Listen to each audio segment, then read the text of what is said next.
Good morning, everyone. This is Catherine Clement in Boulder, Colorado, and this is a Saturday morning mastermind.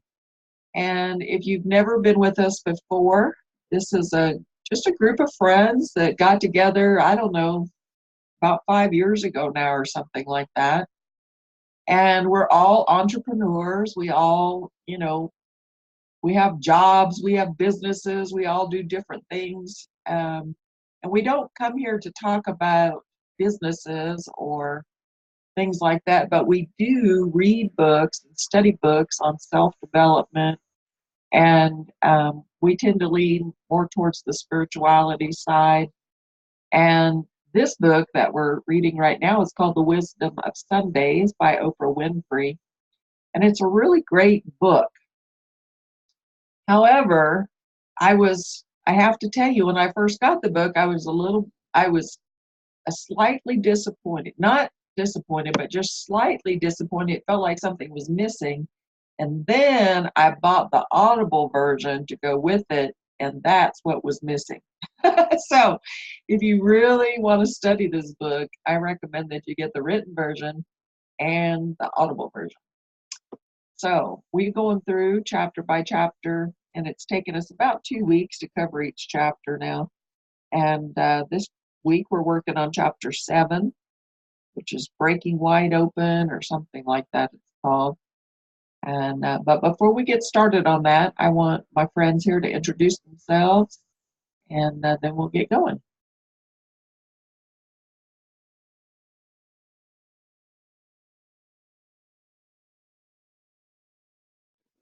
Hello, sorry, can't find the unmute button on my phone.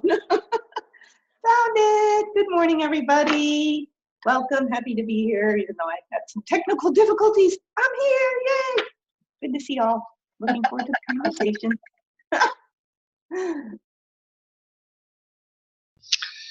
Dan Sisek here in Las Vegas, Nevada, where it is definitely heating up here, and we're in the fun, crazy middle of hockey season because we're all excited about our Vegas Golden Knights being in the Stanley Cup playoffs, and we're if we win Sunday, we'll be in the Stanley Cup, actual playing for the Stanley Cup.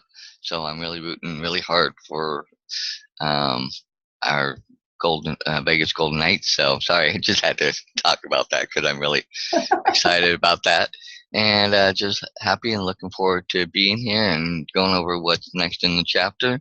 Missing some of our other friends, especially our good friend Karen Lohoff. We're sending out lots of prayers and lifting her up, hoping she gets in touch and back and joins us and um, goes from there. And missing Samantha today. So look forward to hearing what everybody has to share. Yep, and Christina's busy. All of us are very busy, so you rarely see all of us here together, but usually two, three, four of us can make it while the other one carry it for the other ones. So that's just kind of how we roll.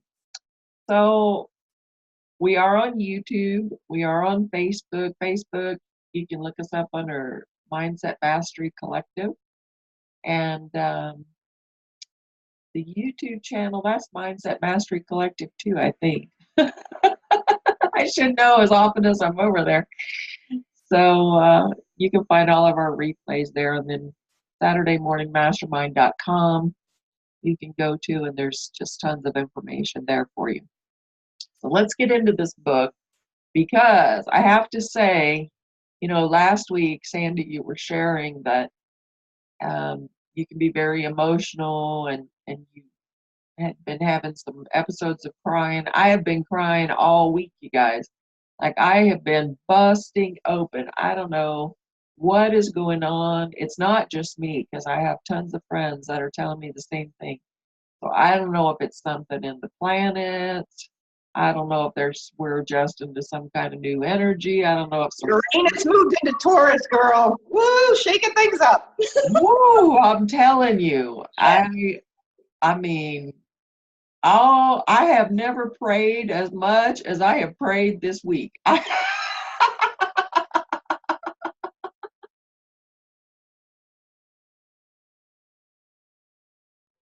Yes, I've been hearing all these things about Uranus entering Taurus, which it was in Aries for, I think, 7 years, but Taurus is like our ground. It's like the planet. It's like Earth. And then Uranus is the great awakener. So big things shift when your Uranus is in Taurus, and it hasn't happened since like 1934 or something like that. And a lot of changes happened on the Earth at that time, like big, like boom. So there's like this, okay, what's this unexpected event that's going to pop up? Uranus is all about unexpected events, and it's in the house of like like finance, and like the whole financial industry is going to like completely change. And so there's all these things. And yeah, so I know like the beginning of the week when Uranus first went in Taurus, I was like, this feels weird. Like just the things just feel weird this week. Like I feel like a new body on a new planet sort of kind of feeling. And yeah, talking to friends, like everybody was feeling this similar, like, what is going on? Like this is weird thing. So yeah, a lot of people have been having emotions this week and been off kilter a bit. But yeah, I love this chapter. I guess I'll read the first page because I was just looking at it from Oprah. Yeah, it's called Broken Open. So it makes sense to read that this week because the crying is like this deep, like something breaking open and releasing. So she says, Oprah says, there is not one experience, no matter how devastating, no matter how torturous it may appear to have been, there is nothing that's ever wasted. Everything that is happening to you is being drawn into your life as a means to help you evolve into who you were really meant to be here on earth. It's not the thing that matters, it's what that thing opens within you. So, and I guess we have to answer a question. What was the question? The lesson that... What is the lesson that's taken you the longest to learn? That's what Samantha wanted us to talk about this week. I'll jump out. Life. Oh, yeah, that's in the book on the page. Sorry, I just want to let people know that that question's in the book as well. So if they're following, it's on page 126. That's okay, Sandy. I'm glad you pointed that out. But I'm just saying personally, just overall, life is the biggest lesson I'm still learning because,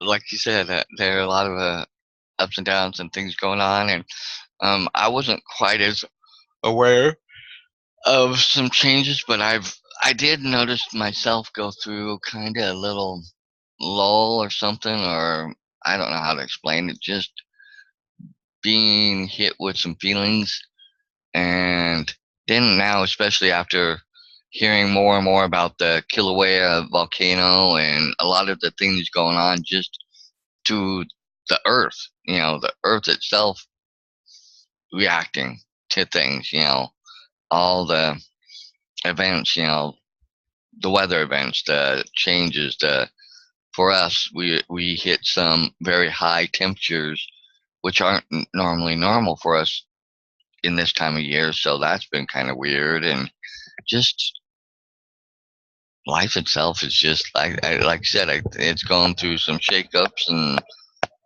I think you're right. I think everybody's feeling it. I think it's not just a few people. It's not just a single thing. I think it's just everybody's feeling it, and we don't know how to react to it.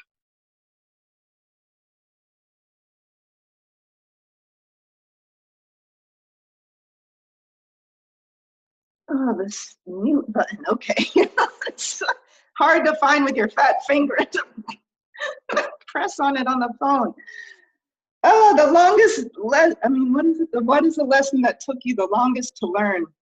I was just looking through Oprah's writing a little bit. For her, it was about her weight issues. Remember how she struggled for years and years and tried so many different things to come to a weight, and then finally she just like let it go one day, and it broke her open, and just to let that idea go and just be how she is. So what is the lesson that took me the longest to learn? Everything. When Samantha said it last week, there was one thing that popped in my head, but I can't remember what it was at the time. But I think for me, I mean, and it's still a journey, is loving myself. It's like every lesson that shows up, everything that shows up in my life is like where I feel like I messed up again, or seeing in the past where I made mistakes. It's like, it's just another opportunity to love myself. Every single thing that is a hardship is an opportunity for me to love myself more. You know, looking back at even just like 5-10 years ago, the level of where I gave so much of myself to other people instead of myself, and, you know, having to forgive myself too. Like, you know, we all go through our process of life and we learn, and you know, and self-love, I think, is just this exponential thing. Like, there's no end to it. It's like forever and ever, it grows and grows, and you're like, wow. And you get to another level of self-love, and you're like, oh wow. And then there's more and more and more as you age and learn and see these things. So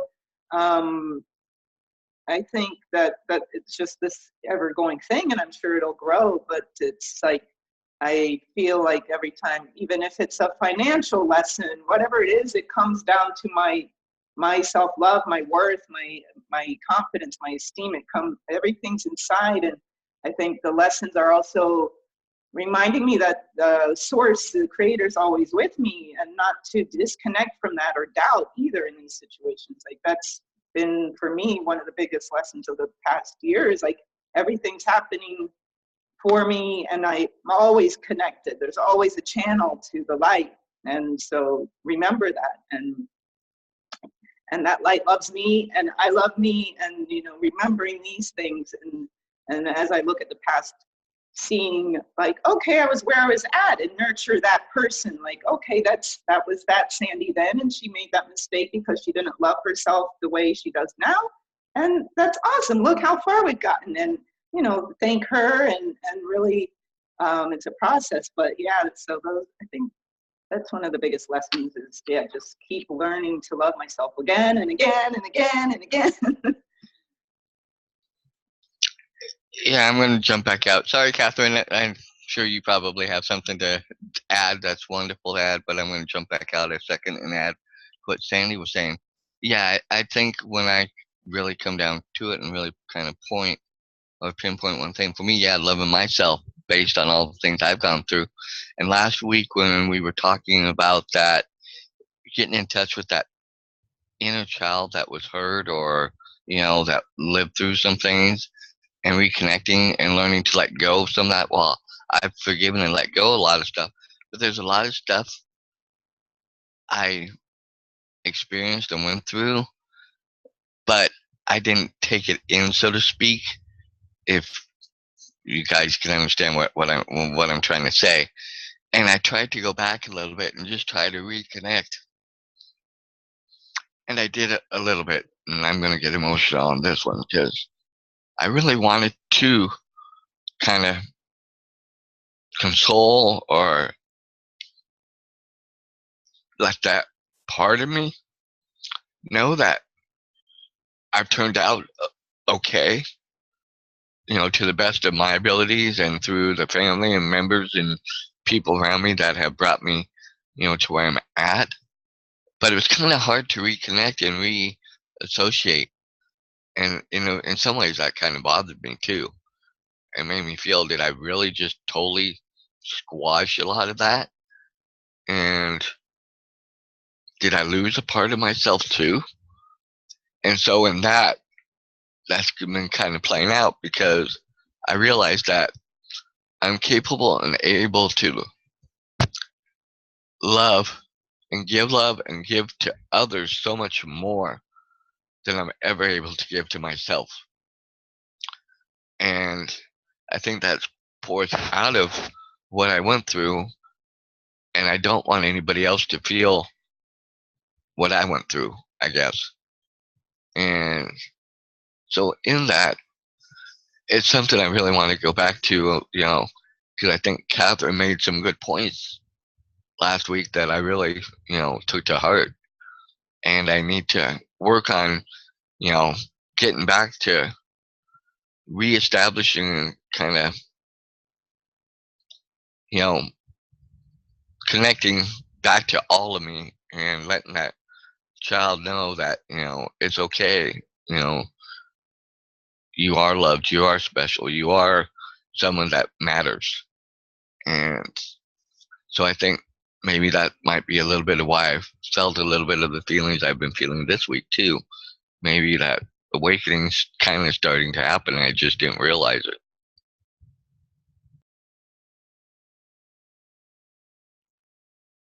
Some of those little people are so traumatized, you kind of have to coax them out a little bit. You almost have to play a game with them and kind of, because they've been alone with that all this time. Like my little people have been alone with that shit for 54 years. So it's not like they're just going to always come running up to you with open arms. Yes, it's almost like, you know, I hate to label it like this, but think of it like if you've ever watched the movie Sybil or one of these multiple personality, it's almost like they capture these traumatic moments, or maybe it's a year, maybe it's a child that represents a year of your life or whatever, and you have to address them as a distinct personality, and they're kind of trapped there in that trauma, feeling misunderstood or abandoned or whatever. So sometimes you really have to coax them out, play, bring play back into your life. And it sounds like, just some kind of made up mind crap, but it works. I'm serious. Like, I don't understand. And for anybody that hasn't been on here before, just so you know, we keep it real. So you're going to hear cuss words and we're going to cry and all this stuff. Like, that's how we are. That's how we roll. So, yeah, you're going to have to coax them out a little bit, and it can take time. And, the only thing I can relate it to is I've worked with rescuing animals when I've been physically able to in my life, both dogs and horses. And like my one horse, matter of fact, the horse that I fell off of, that I had my accident, I couldn't get on her. I didn't even attempt to ride her for like a year. I couldn't touch her for months. I had to just sit next to the stall that she was in and just be there with her and just talk to her in a very soothing tone. And it was probably 3 months before I could even put a brush to her skin. So that's kind of how I look at these little people that are inner children. It's not just one. Like there's a whole bunch of them. And if you've had a lot of trauma and abuse and stuff, they do, just like those multiple personality thing, they kind of hold that for us so that we don't have to feel it. And I'll warn you, you're going to feel it. You don't have to relive it, but when you make that connection with them, and when they release that to you, when they finally share that with someone, which is you're going to feel it.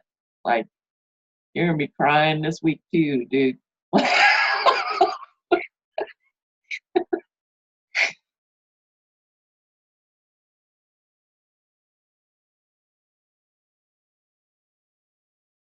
Button. I'm over here yelling at the button. But yeah, and I'll mute and unmute you. I like the way that you explain that, like these multiple personalities, and it reminds me too of the times when I was drinking and getting to blackouts. Like that was a whole other personality coming out when I was drinking. Like I was this wild maniac and someone who I thought I wanted to be when I drank. Like, yeah, like I can do anything, or I can talk to anybody, or whatever. And who knows, in those blackout moments, what personality was coming out then. And so also, yeah, looking at those times and thanking that person that I was, and forgiving her, and like you said, coaxing And I was reading this part from Gabrielle Bernstein. She talks about addiction a little bit here too. Sometimes when we wake up to spirituality, and you've seen it everywhere, the you know what hits the fan and everything falls apart. Those are the moments when we get to work. Those are not the moments when we drink. Those are not the moments when we go back to the addiction. Those are the moments when we get to work, because those moments are showing up to help you show up. Pay attention to the assignments that are coming to you and show up for them. Everything comes up so it can be healed. I'm going to cry again. We're just going to cry this whole freaking hour.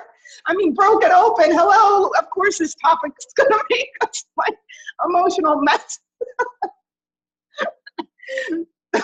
But it's like I'm seeing over the past couple of weeks, I think part of the crying is like seeing these same lessons show up again in my life, where in the past I would have gone to drink to deal with it. And now it's here again, like, okay, Sandy, you're ready now, really. I'm just giving you this shit hard lesson to go through again, because you're awake and you're going to look at it and you're going to go through it and you're going to cry and you're going to scream and you're going to get through it and come out the other side instead of going to the drink. And so it's pretty amazing to see like these almost like, I thought I dealt with this 10 years ago and I wasn't done with this, like stuff showing up again, like through in all areas, relationship, financially, like everything coming back again to be recycled through a new person. Oops, am I there? Oh, there I am. I need to charge the phone next, okay. But yeah, it's like this recycling going on of every aspect of my life so that this new version of me can deal with it and come out on the other side in a different, better, deeper way. And so I love it. It's amazing. Like, yeah, it's not easy, but I know that it's for this process to become more of me, and the me who's really me, not the drunk me, or the me who's, let's go have a drink and we'll deal with this another time. Oh yeah, Sandy, you'll deal with it in another 10 years when the recycling comes up and you're going to go drink it away again. So, yeah, that's it for now. Roller coaster. I was going to say, yeah, I think we are allowed to have the opportunities. I think God, universe, however you look at it, does allow the opportunities to come back to us to really see how we'll handle it, and if we've learned the lessons yet, or if we've, anything like that. And I'm starting to wake up to more of my little tripping up things that, take me out of my stride, and it's like I'm becoming more aware, and it's like, oh no, I don't want to handle it the way I've always handled it. Let me give it a new approach and do something different, because that's just going to open me up more to expanding myself and getting to, like we all are working towards, the best me that we can become. And that's what I ultimately want to reach, which I don't think I'll ever fully get there until I pass on to whatever life has for me when I move on. When I die and move on, I have my beliefs of where I'll go, what I'll be, and stuff like that. But that's, my personal context, and not necessarily for right here. But I do believe that, that it's not by chance or mistake that these things keep coming up in our lives, because we still haven't learned what we need to learn from them. But if I can learn something each time I go through it and make whatever change at that point in time I can, I'm just getting myself closer to where I'd like to be. And along with what we talked about last week, because when I did a little more research on it, and, like they said, there will be times where, like you were pointing out, Catherine, that you kind of have to coax them out. You have to kind of play. You have to kind of, go at it from different ways of how to reconnect. And I think that will help even make me more of a full me that I want to. So I've still got a long journey to go, but I'm learning and growing in the process, and I welcome it, and look forward to all the more, because in this mastermind, I've learned and grown a lot through this mastermind, and that's why I'm still here and still a part of it. It's not something that, you know, I can't explain it unless you're really a part of it. Like we've all been a part of it. We know what it does for us. You know how it helps us, how it builds us, how it grows us, how it gives us a place where we can open up without anybody judging, because none of us judge anybody here at all. We are allowed to be open and free and share our feelings and stuff like that. And that's what people need too. People need that ability to be able to, do that and learn and grow and be supported in that too. So, I think this book, I didn't realize how much, you know, because I was a little apprehensive about this book. Um, I will admit, I'm not the hugest Oprah Winfrey fan. I've not really ever jumped on her bandwagon. I don't dislike her. I think she's come out with some great thoughts and, added some great value in some areas, but I've never really. But going through this book a little bit more, it's given me an insight and an appreciation to the things she tries to bring out and help people with in ways that are different than a lot of other people though too, and touch on different ways. And so in this, I'm, like I said, I'm opening myself more, because I never even really thought about those um inner child things that, I never looked at it in that context. But I also realized there's probably a lot I squashed away, you know as a kid, and going through my trials and what I went through. And but hearing other people say they've gone through similar things or have dealt with, major things, it's also given me a fortitude that, you know I can press on and continue on and get, you know I don't want to say conquer, but I can pull it all in, uh, to make me the best me. So that's why I still really love and appreciate this mastermind group.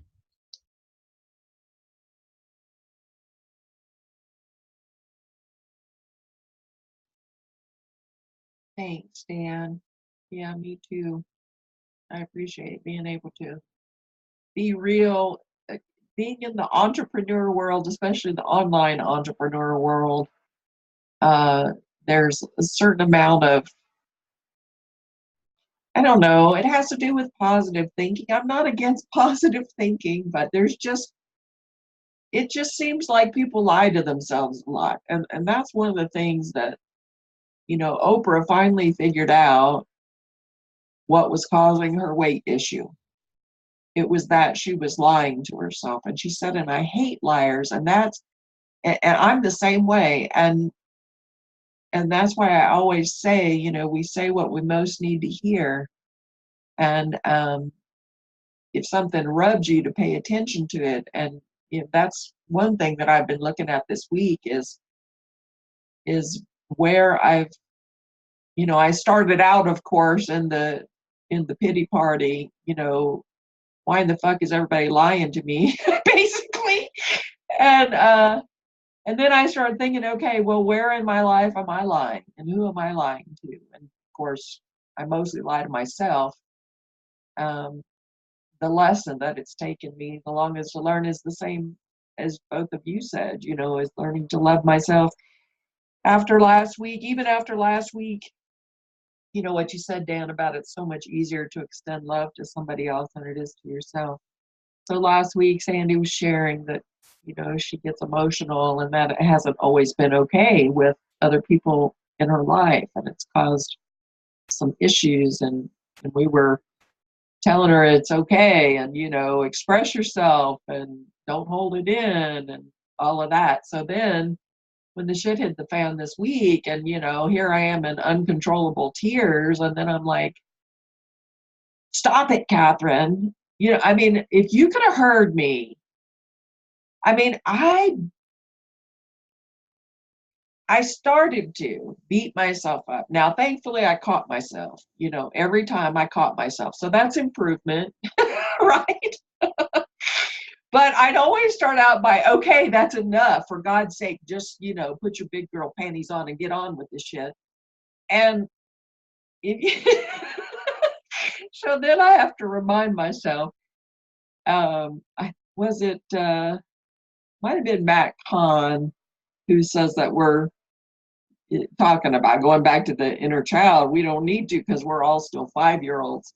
So I always remember that, and when I'm talking to myself and I catch myself talking to myself, especially in a stern way like that, try to remind myself that I'm speaking to a 5-year-old. Would I speak to a 5-year-old that way? And if I wouldn't, I know we're adults, and believe me, I am top of the list on being direct and saying what I mean. Like, I don't mince words much. But we need to learn to be kinder to ourselves. I woke up one morning in a complete overwhelm. Like, I'm sure it's because I'm an empath and there's so much shit going on right now. And, like we said, everybody's feeling it, and I'm feeling mine and everybody else's, evidently. Because normally I wake up, I'm in a happy, joyful mood. Maybe I'll look at the clock and say, oh, I wish I could add another hour's sleep or something. But I wake up in a good mood. I woke up bawling. Like, I woke up in complete overwhelm. And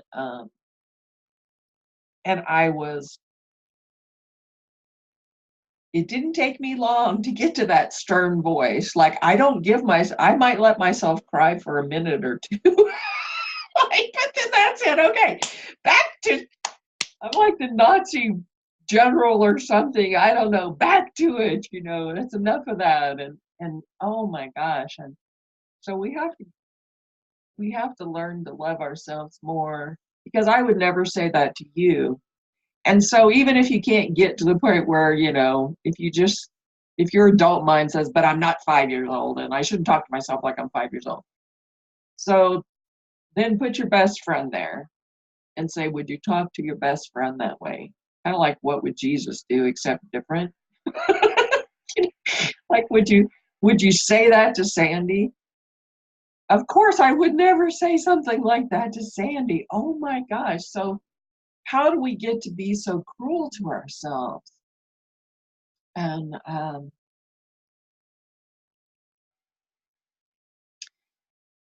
so that's the lesson that's taken me the longest to learn, and to have faith, and belief, because in those dark and despair times, that's all you have. That's all you have, is the ability to pray, basically, and hope that things get better, right? And tell yourself all these things that we read in these books about how nothing is wasted, no experience is wasted. And I do believe that, but it's hard when you're in those moments. It's sometimes it's hard to have faith. And then I was thinking, I kind of, it cracked me up when I thought about it. Imagine you're God, and imagine because this is how loving our God is. I don't know who it is or what it is or whatever, but it's loving. Because imagine, okay, like most of us have run businesses where we had a bit of a team, and how, like, when your team is calling you all the time or messaging you, and like it's not that you don't want to help them, but you got people around the world, so it's like 24/7 people are demanding your assistance, basically. Now think about God. all those people asking for stuff and needing stuff and demanding stuff and begging for stuff and crying for stuff, and not just that, but think about it a little bit further. Okay, let's say one of those team members asks you the same damn question like 50 times, because when we're praying for things, if we really had faith, there would only be one prayer for everything, right? And then we would leave it and let it go if we really had faith. But I can tell you I don't, because I pray for the same shit every day. I mean, I try not to. I try to, give it to God and not think about it or worry about it, but I still find myself praying for it again. I still find myself asking for confirmations from my angels, because my angels are awesome. Like, I can ask them a question and they'll play a song for me, or they'll give me a sign, or, something happens where I get my answer. But I ask for confirmation on, things that I have fears about, if I've made the wrong decision or whatever. I might ask him every day. Some days, if it's a bad day, I might ask him 3 times or something. So I'm thinking, oh my gosh, we're driving them crazy. Can you imagine?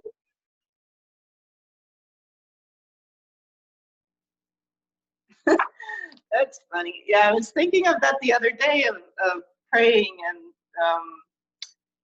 like, okay, I'm going to pray more every day. But then I'm like, but then I hear these things of like, no, you only need to pray once and that it's heard and that's it. And so I was realizing things that I asked for, they could have been years ago, like something like 6, 7 years ago. I realized that it's coming in now. I'm like, oh, there it is. Because I wanted this idea then, and it needed things for me to get ready, for me to grow, for me to get some more skills, for me to whatever it was. And then, so now I'm looking at it like, okay, I had asked for that and I had let it go. I think that's one of the big steps too, that can help something come in, is like when we really, like I prayed, if we have a complete 100%, 1,000 billion faith, we can just let it go and know that it will come at the right time.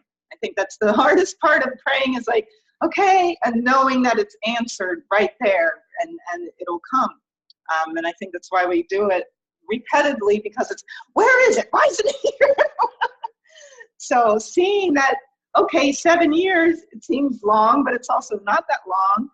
And saying now, oh, now I get it. I see that it's coming in, but certain things needed to fall in place in my life for it to come in.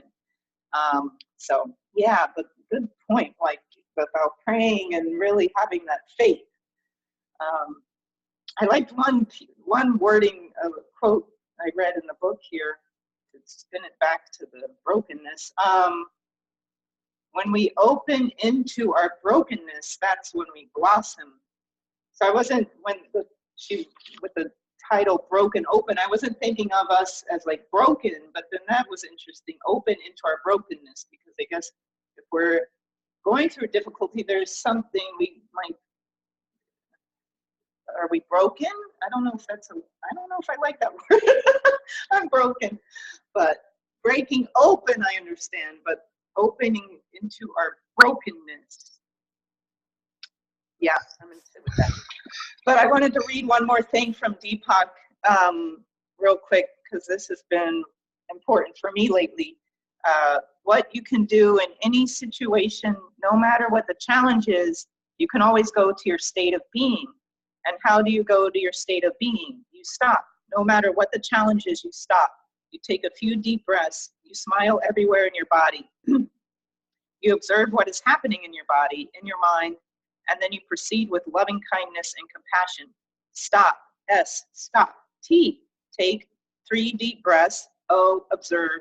P, proceed with kindness and joy and love. That's the state of being. It's the highest form of intelligence.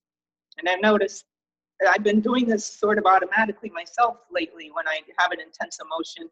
And I feel like, well, I don't have time for this emotion right now. I gotta go. I'm in the middle of stuff. Leave me alone. But then it's like, no, stop. You can stop for 1 minute to take a few deep breaths and to get centered, get grounded, what's going on. Because even in that short time, it can help get some insight, like right there. It doesn't have to be like I have to go shut my door and spend hours. Like, even if I'm in the middle of something, like really stopping and taking a moment to observe and do whatever needs to be done, whether think that feeling, say, I see you, I'll get back to you later, but that's important. And I was going to say something else, but I think it flew away. Yeah, I'll come back. I was gonna jump in and because you touched on two things, and um, I think when it says going to your not breaking it open, but going to our brokenness, I think when we all start realizing that we're still broken in a sense, that we're still working towards, that we're going through, and I think it's part of this going through the cycles and things of learning and stuff. I think that's part of what our brokenness is learning how to correct and fix. I don't want to necessarily say fix, but learn how to deal with those issues that kind of keep recurring in our lives. Like you said, kind of learned that, oh, okay, I used to go and drink and stuff like that.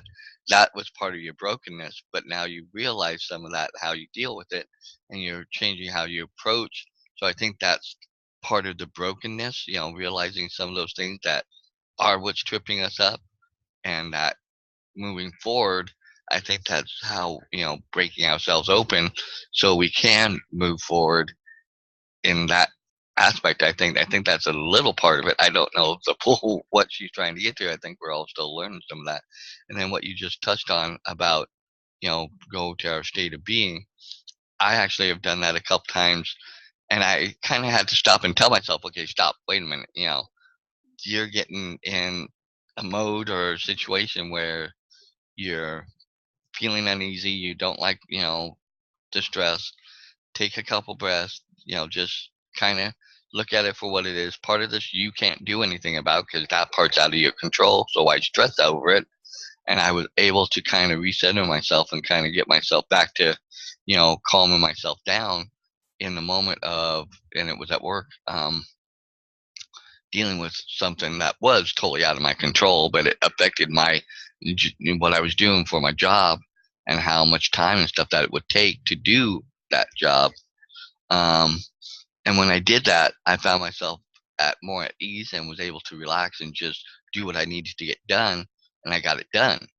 And I think had I stayed in that state of anxiety, that whole time, it probably would have slowed me down, made me worse. I could have made more mistakes. I could have made something else rather than. So I think, going to that state of being is something that is valuable and something that can help because, like you said, if you recognize it, concentrate on it just for that minute to say, okay, let me get back to here.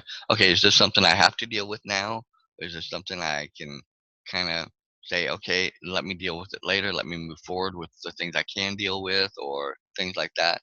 I think it gives us that control back that we're all, because me, I like to control. I don't like things happening when I can't control it.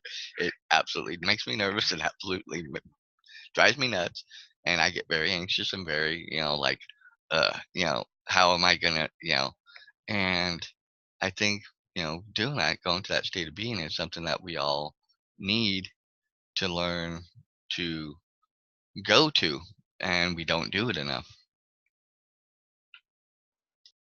Absolutely.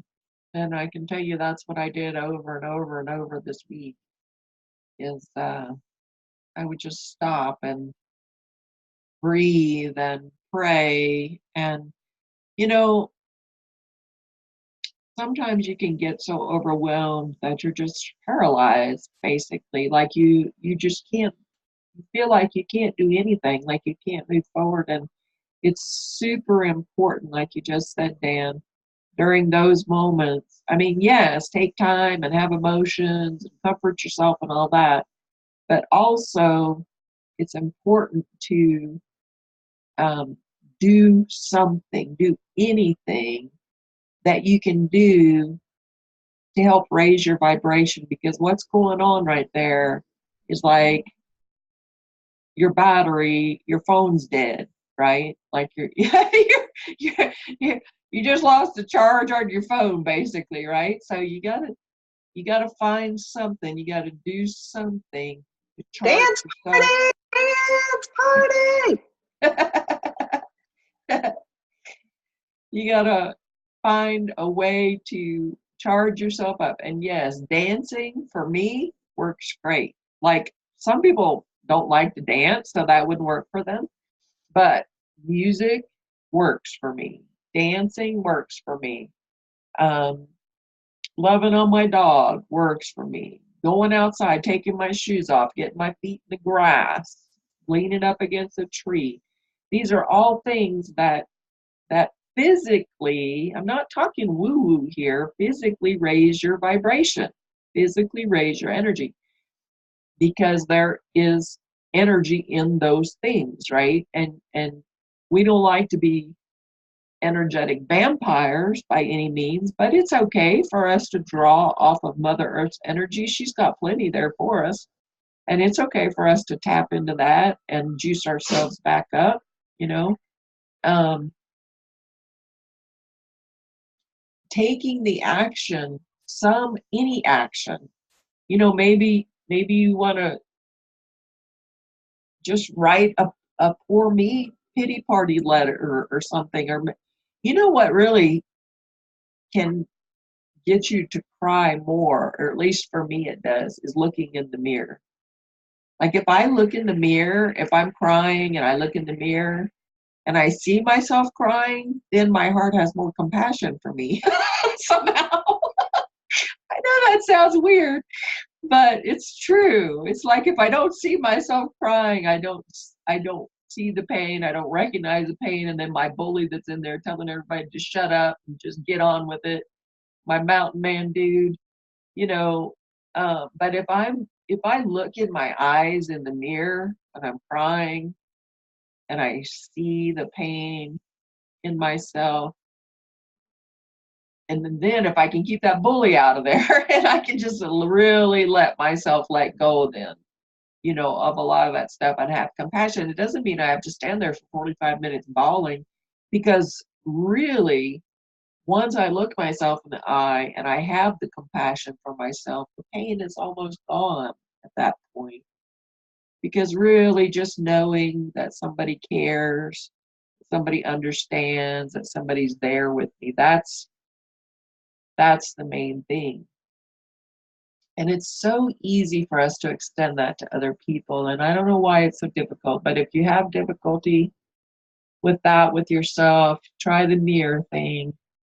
And you may find it difficult to do at first. Like you'll look in the mirror and you'll say no, like it's not going to feel comfortable. And you just say, oh no, this is just some hokey shit, and you're going to walk away. But I'm telling you, just stick with it for a little bit. Keep going back to it, because you need to meet yourself. And some people spend, like my grandma, oh my gosh, she spent more time in front of the mirror than anybody I know, from a sense of vanity, making sure every hair was perfect or whatever. I went the completely opposite direction because of that. And so I can go for weeks without looking in a mirror. Seriously, like I'm just not a mirror person. So for me, when I'm breaking myself open, and this is something you have to do to yourself all the time. I mean, God's going to do it through stuff, but you have to kind of allow it, right? You have to recognize what's going on and allow it to happen. Because if you just tell yourself to shut up and buck it up, you know, you're going to get slapped with this thing again and again and again and again. I can assure you, I promise you that.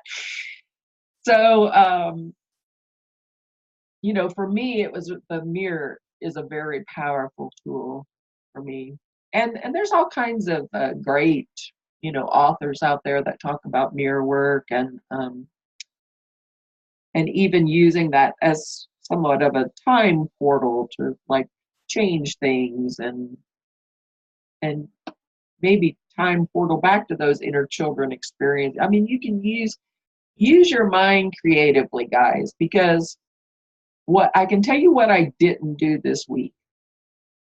I didn't let myself go down the road that my mind wanted to go down. Thank God, because I don't even know if I would be here today with you if I had. I mean, it was just that kind of week, you guys. And I recognized how powerful it was. And I told myself immediately, no, the mind is not going to have control this week. It can't. Like, it can't, because it's going to go crazy places. And so I kept myself in that stop, breathe, and I probably read the chapter, but honestly, I didn't pay attention to that, but it's really funny now hearing it. Stop, breathe, I forget what O is.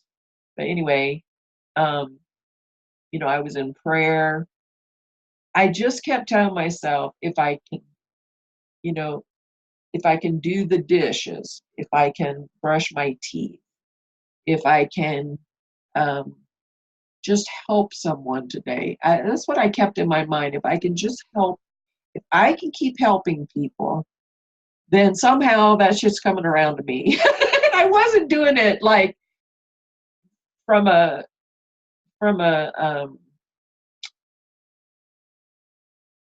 I wasn't trying to do it from a mean way or for my own benefit, just for my own benefit way. But I just feel like if we keep our hearts in the right space, stuff will work out. Yes. Wow. So much good stuff there. Yeah. Well, yeah, I was saying before, like, where do I begin here?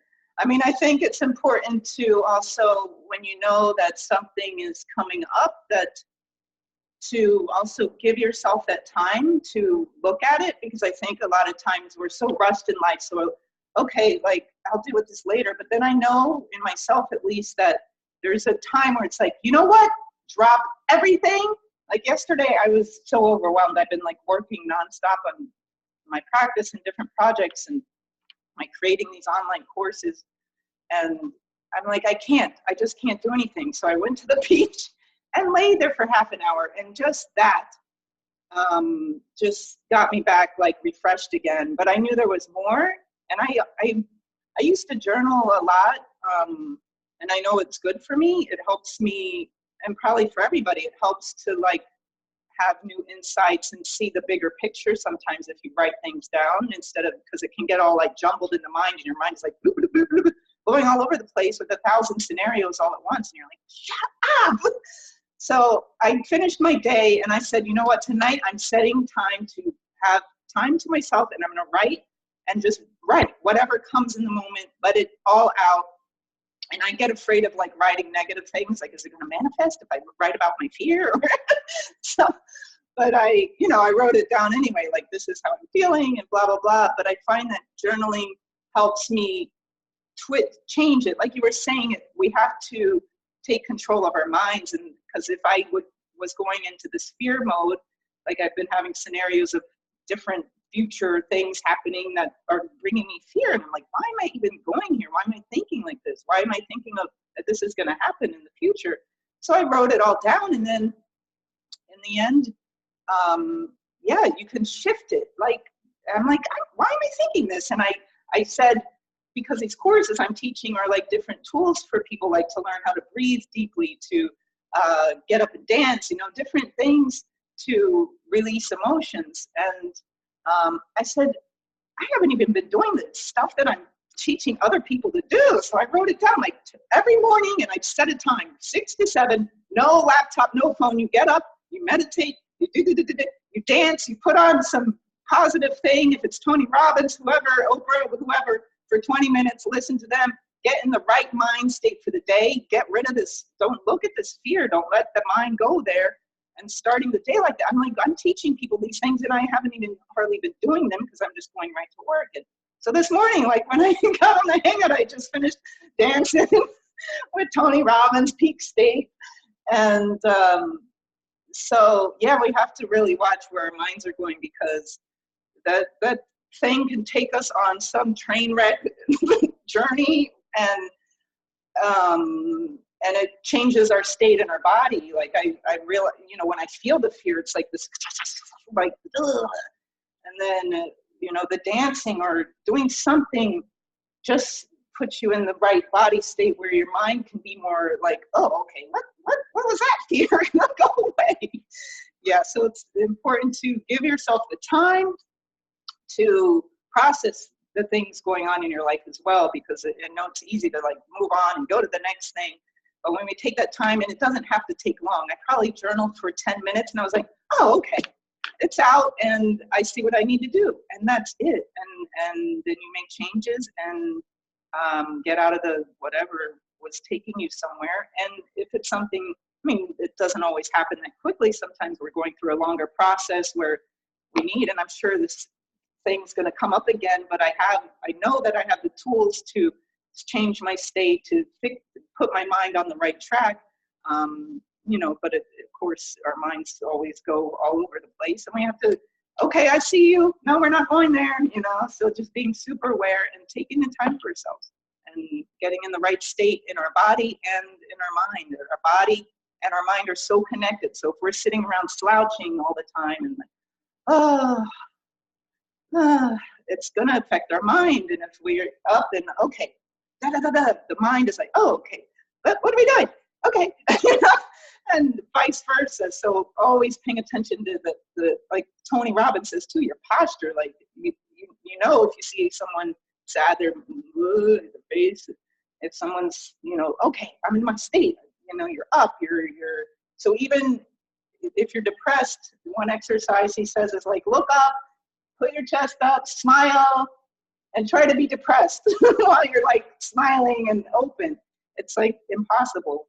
And they did a study with manic depressives where they made them like sit there with a smile on their face for like 20 minutes, and they weren't depressed anymore. They were happy. So our body or the way we're posturing our body can change the way our mind is being as well. So sorry, I'm going all over the place on a billion different topics, but yeah, I'm alive. Okay.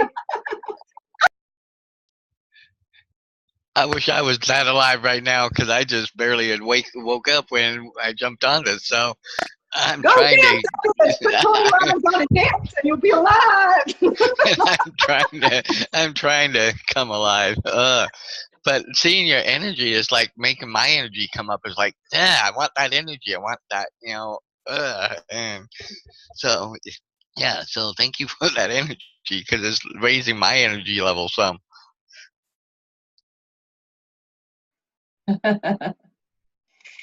All right, well, we're after the top of the hour, so Dan,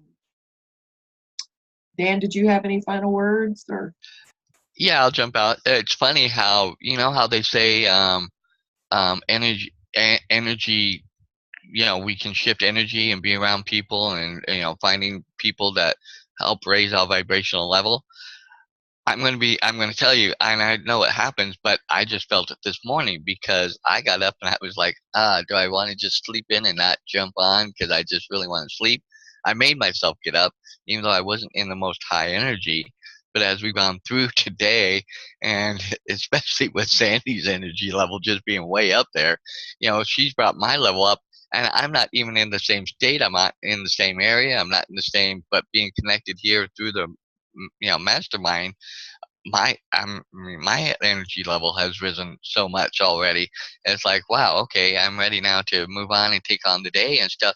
So when they say that energy and stuff can be transferred and changed and stuff, it you know it doesn't have to be, you don't have to be right next to the person. It can be something like this because I just see it, and it's it's moving to me because of being involved in this, and her energy level is going out, and I'm sure Catherine's feeling it too, um, because of its energy. So it's not confined to you know space or anything. It's can. So I appreciate the energy boost today because I needed it.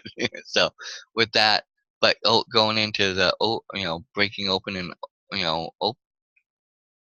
being broken, I think that's a state we all need to learn, and learn that it's a part of the journey and part of life that we go through, and learn to accept it and embrace it, not stay there and not let it rule everything, but learn to let it be. And going back to like the prayer thing, um, I think you and Sandy both brought up some great points about prayer, because I am, you know, full of faith, and I've seen it work and stuff. But there are times where, in my humanness, I sit there and I have prayed the same thing over and over, and it's like, okay, you made a good point. Do Did I not have enough faith when I was praying it, and to let it go and accept that it's, you know, taken care of, whatever the answer may be, yes, no, maybe, whatever, and to move on and know that it could take a minute, or it could take 10, 15, 20, however long it takes, but to know that the answer will eventually come, and to be open and ready to notice it when it does come. I think that's the other key part, is to be open and to be able to notice, like Sandy said, oh, it's taking me this time to get to this point, so it could be answered, because I had to still go through some minutia, some stuff, to open myself up to being ready for it. So I think that's the other part of it, is learning to s- stay awake, so to speak, and watch the what's going on around us, so we can be say, oh, that's why we do have those epiphany moments. Oh, that's why all this happened, and why now this is happening, because we weren't ready for it before, but now we're ready for it. So those are the things I've gotten out of today. That's awesome. And yes, energy definitely transfers, and that's, it's sort of a catch-22, because people with um, any label, like pain or depression or addiction or whatever, it happens with any label. People, I mean, if you've never experienced pudendal nerve pain, then you don't know what the hell it is. So people tend to gather together into groups with other people where they feel like they're understood and heard and accepted and not judged. And that's a wonderful thing. It is a wonderful thing to know that someone is out there that can truly understand what you're going through. On the other hand, there is a vibration in those groups that goes so low. I mean, it goes, especially with something like pudendal neuralgia, we have a lot of suicidal people. So when you are in there and you're locked into that vibration as an energetic being,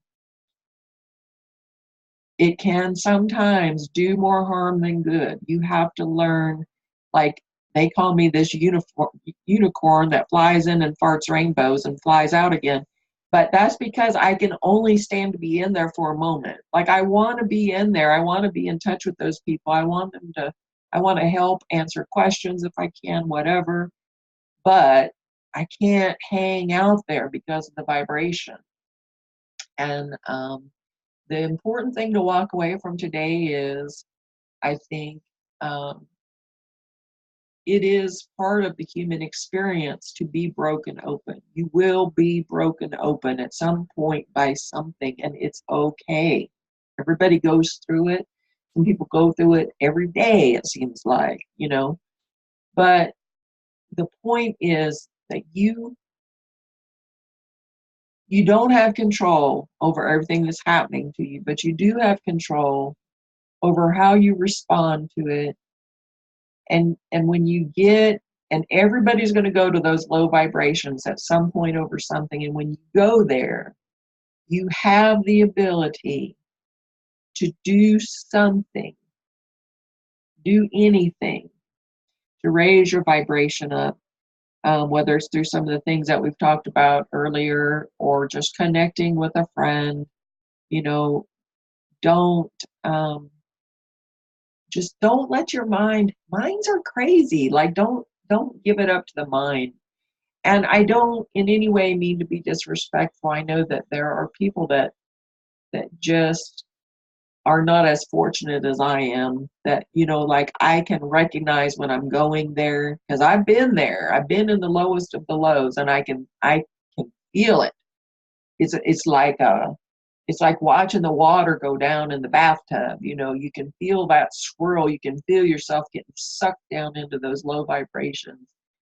And thank God I have the ability to recognize it and to take action and to raise my vibration back up, even if it's just getting pissed at something. And I mean, anger is an excellent tool, you guys. If you are depressed or suicidal, anger is higher on the energetic chart. And so get mad about things. You know, get mad at God. God doesn't care.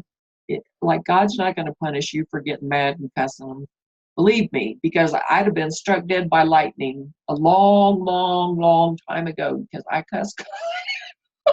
Forgive me. But it's true, you know, and I get mad. And so get mad at God, you know, and just because that will actually raise your vibration out of that low, you know, desperate, hopelessness place. And also, you know, helping other people. That's a higher vibration. And talking. Oh, what's she showing us? Okay, come out and tell us what you got there, because I can see it, but I want to know what it is.